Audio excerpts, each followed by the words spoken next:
Mummy जी, चाय ले लीजिए। अरे कलमुही, तेरे हाथों से तो चाय पीते हुए भी डर लगता है, कहीं इससे तेरा रंग मुझ पर ना चढ़ जाए।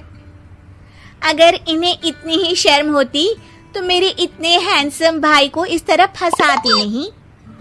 बानी और शिवम की लव मैरिज हुई है।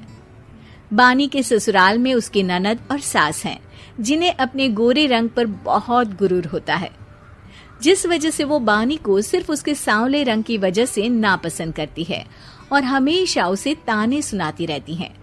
बानी उनकी सभी जली कटी बातें सुनकर चुपचाप वहां से चली जाती है। तुम माँ और छोटी को कुछ बोलती क्यों नहीं?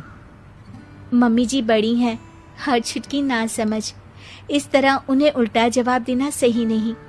मेरी जिम्मेदारी उनकी सेवा करना है, जो मैं पूरे दिल से हमेशा करती रहूंगी। ऐसा बोलकर बानी रसोई में जाकर रात के खाने की तैयारी करने लगती है। रात को खाना खाते हुए बानी की सास उसे कहती है, कल मैंने अपनी फ्रेंड्स के साथ किटी पार्टी रखी है, समय से सारा खाना बना देना और अपना मनहूस चेहरा लेकर ज्यादा उनके सामने मत आना, समझी? माँ, बानी आप दोनों की कितनी परवाह करती है, फिर भी आप उससे इतना बुरा व्यवहार क्यों करती हैं? अरे एक तो लव मैरिज करके इस कलमुही को हमारे सर पर लाकर बिठा दिया और अब हम इसे कुछ बोल भी नहीं सकते क्या?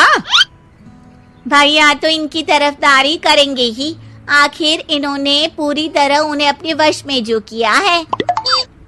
जिसे जो करना है करे, बस कल मेरा सारा काम समय पर हो जाना चाहिए। इस पर सब खाना खाकर सोने चले जाते हैं और अगले दिन बानी जल्दी उठकर सास की किटी पार्टी के लिए तैयारियां शुरू कर देती है, जिस पर पार्टी शुरू होने के बाद सास की सहेलियां कहती हैं, अरे वाह री, तेरी बहू ने तो बड़े स्वादिष्ट समोसे बनाए हैं।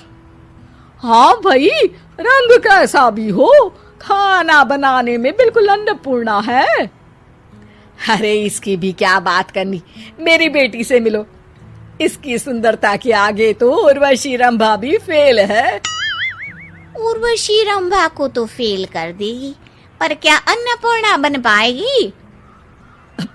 अरे इसे काम करने की क्या जरूरत, उसके लिए बानी है तो, और मैं तो इसकी शादी भी किसी नौकर चाकर वाले घर में ही करूंगी। बानी वापस रसोई में चली जाती है और किटी पार्टी चलती रहती है। उसी रात को बानी की सास गुस्से में चिल्लाते हुए अपने कमरे से बाहर निकल कर आती है। हाय रे, चोरी हो गई मेरे पैसे, पक्का पक्का इस कलमुही की वजह से हुआ है ये सब। अरे क्या हुआ माँ, कौन सा आसमान टूट गया? अरे आसमान तो उसी दिन टूट गया था जब तू इस कलमुही से शादी करके इसे घर में ले आया था।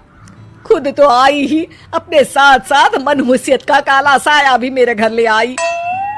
अरे हुआ क्या माँ? अरे मेरी तिजोरी में रखे पैसे कहीं गायब हो गए, सुबह ही देखा, अरे यहीं रखे थे। क्या आप मुझ पर चोरी का इल्जाम लगा रही हैं? अरे काली बिल्ली पर भी क्या कोई मनहूसियत का इल्जाम लगाता है? ऐसा बोलकर बानी की सास वहां से चली जाती है, जिसके बाद शिवम और बानी बात करने लगते हैं।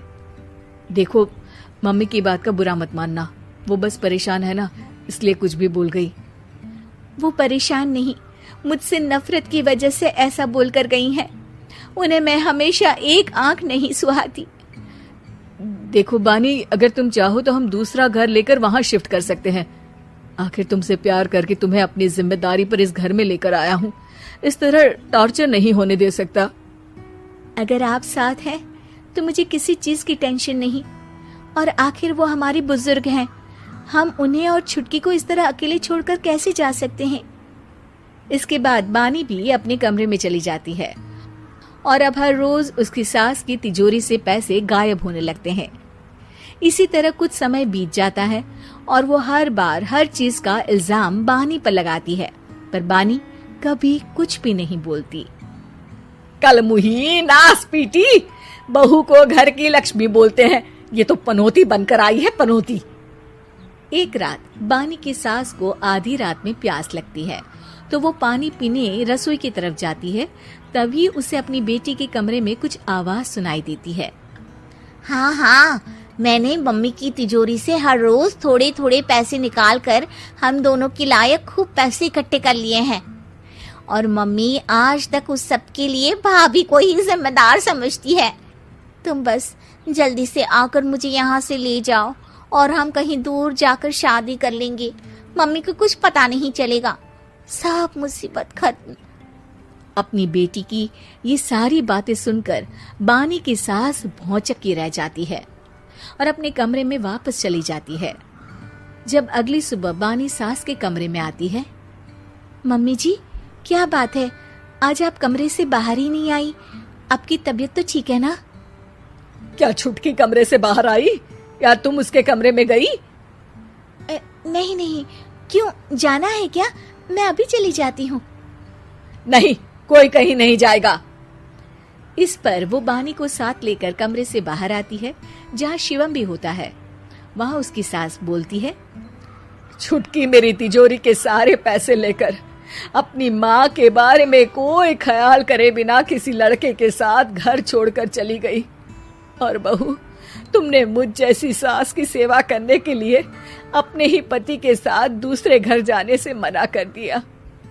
मैंने हमेशा तुम्हारा रंग देखा अच्छा ही नहीं, जो मेरी सबसे बड़ी गलती है। मुझे माफ कर दे बेटा। और इसके बाद बानी की सास कभी अपनी बहू की तारीफ करते थकी नहीं।